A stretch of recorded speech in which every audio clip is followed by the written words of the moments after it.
अस्सलाम वालेकुम रहमतुल्लाहि व बरकातहू। इत्तेहाद न्यूज में आप सभी का खैर मकदम है। आप सभी को मुबारकबाद, क्योंकि वक्त के तानाशाह की शिकस्त हुई तो मुल्क के नौजवानों की, मुल्क के शहरियों की जीत हुई।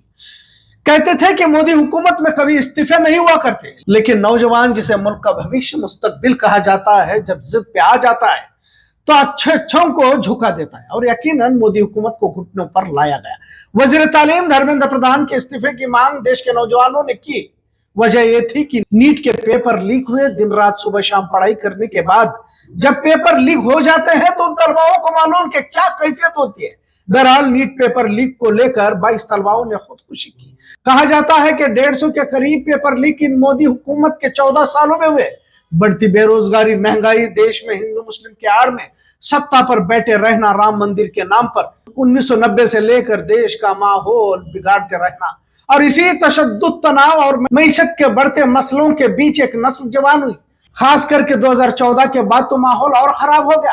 अवाम देख रही थी नौजवान नस्ल को धर्म के नाम पर वर्गलाया जा रहा था, बजाय रोटी कपड़ा मकान के मंदिर मस्जिद गाय गोबर में उलझाया जा रहा था और बार बार पेपर लीक से तालीमी मियार अपना मुकाम खो रहा था। लेकिन जब इस बार नीट इम्तिहानात पेपर लीक मामला हुआ तो नौजवानों का गुस्सा और जो एक लावा अंदर पक रहा था, नौकरी नहीं, रोजगार नहीं, बढ़ती महंगाई और धर्म की सियासत, इसकी वजह से लावा फट गया। एक शख्स जिसका नाम अभिजीत दीपके ने सोशल मीडिया में एक तहरीक चलाई जिसका नाम कॉकरोच जनता पार्टी। पहले तो लोग इसे मजाक में ही ले रहे थे।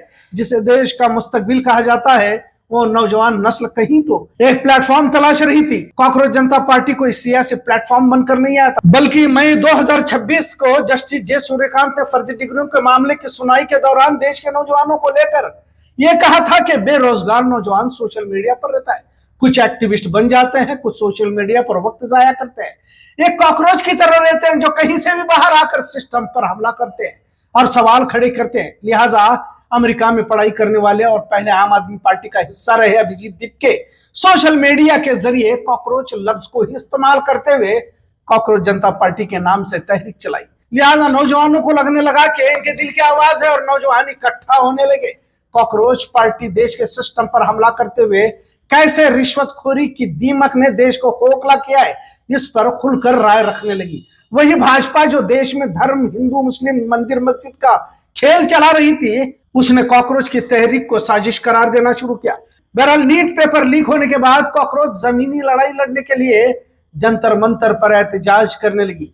शुरुआत में लोग कम ही नजर आ रहे थे, पर देखते देखते देश का बेरोजगार नौजवान इससे जुड़ने लगा।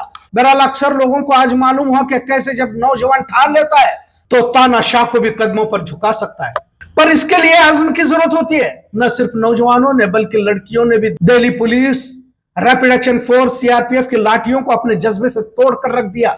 जंतर मंतर से शुरू हुआ यह एहतजाज मुल्क के बड़े बड़े शहरों तक देखने को मिला। ऐसी ऐसी तस्वीरें सामने आई, लगने लगा कि क्या वाकई देश बदल चुका है।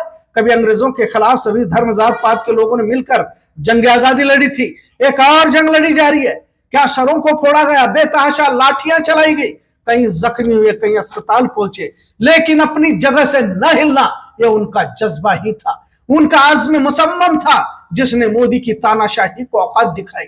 धर्मेंद्र प्रधान आरएसएस सोच से मुतासिर शख्सियत, जिसका हाथ भी पेपर लीक में होने की बात कही जाती है। पेपर लीक के पीछे भी यही मकसद के जो अफसर बनकर ओहदों पर फाइज होते हैं और इन फैसिस्ट ताकतों का हिस्सा बन जाते हैं। अदलिया, इंतजामिया और दिगर मुकामात पर जो अफसरान को अपॉइंट किया जाता है, इन्हीं पेपर लीक से आते हैं, ऐसा भी कहा जाता है, जिनकी विचारधारा आरएसएस से होती है और इसी वजह से धर्मेंद्र प्रधान को हटाया नहीं जा रहा था। लिहाजा 30 दिन तक एहतजाज, लाठीचार्ज, आंसू गैस के गोले, मुकदमे दायर करके डराने की कोशिश की गई। पर जैसे अल्लामा इकबाल ने कहा था कि औकावे रूह जब बेदार होती है जवानों में, इन्हें अपनी मंजिल नजर आती है आसमानों में। कुर्बानियां कभी जाया नहीं जाती। वक्त के बादशाह को झुकना पड़ा और कॉकरोच जनता पार्टी की तीनों शर्तों को मंजूर कर लिया गया। दौरान एहतजाज जो मुकदमे दायर किए गए उन्हें वापस लिया जाए। नीट पेपर लीक के बाद जिन तलबाओं ने खुदकुशी फरमाई उन्हें मुआवजा दिया जाए और सबसे अहम वजीर तालीम धर्मेंद्र प्रधान का इस्तीफा। और आज दोपहर को धर्मेंद्र प्रधान ने इस्तीफा दिया, जिसके बाद एहतजाज खत्म हुआ। जंतर मंतर पर जो लाखों नौजवान लड़का लड़कियां मौजूद थी, उन्होंने जश्न मनाया। वही दूसरी ओर भाजपा और इनका आईटी सेल हमेशा की तरह देश विरोधी गद्दार साबित करने की कोशिश में लगा हुआ था। इस एहतजाज का असर इतना हुआ कि खुद मोदी रात को सोना छोड़ दिए, माय फ्रेंड्स कहकर इंस्टाग्राम पर रील बनाकर एहतजाज करने वालों से मुखातिब होने लगे। और यह तमाम तारीखी ही कहा जा सकता है। भारत के इतिहास में कॉकरोच जनता पार्टी का यह एहतजाज सुनहरे हरफों में दर्ज किया जाएगा, क्योंकि मोदी शाह ने तानाशाही हुकूमत को चलाया था और इन 3 सालों में किसी का भी इस्तीफा नहीं दिया गया था, न लिया गया था।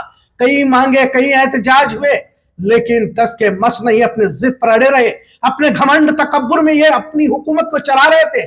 तमाम विपक्ष मिलकर जो नहीं कर पाया, आखिर देश के नौजवानों ने कर दिखाया। कॉकरोच जनता पार्टी के अभिजीत दीपके ने अब मोदी के इस्तीफे की भी मांग की है और कहा है कि मोदी वजीर आजम के लायक नहीं है। बहरहाल पिछले कई सालों के बाद एक ऐसा लम्हा मयस्सर हुआ है जिसे गैर मामूली कहा जा सकता है। इन तमाम के दरमियान एक बात कहना जरूरी समझूंगा, इस एहतजाज से मुसलमान क्या सीख ले सकता है। आपने देखा होगा कि जंतर मंतर पर जुनैद खाना नाश्ता शुरुआत से ही पहुंचा रहा है।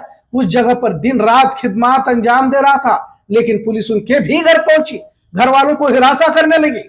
कुछ लड़कियां हिजाब बुर्के में पहुंची तो पुलिस ने घसीट कर ले जाने की कोशिश की। कहने का मतलब, ऐसे दौर में जहां मुसलमानों का उठना बैठना हराम किया हो, ऐसे वक्त में जो तहरीक फैसिस्ट ताकतों के खिलाफ दिगर समाज के लोग चला रहे हो तो चलने दे। और दिल्ली में इस बात का ख्याल भी रखा गया। आपने भी देखा होगा कि लाखों की भीड़ थी, लेकिन मुसलमान वहां कहीं पर ज्यादा नजर नहीं आए और यही हिकमत थी। लेकिन हमने बेलगाम और कर्नाटक के दिगर शहरों में देखा कि मुसलमान ही बढ़ चढ़ कर एहतजाज कर रहा है, जबकि इसकी कोई जरूरत नहीं थी, क्योंकि भाजपा या फिरका परस्त इसी के इंतजार में थे।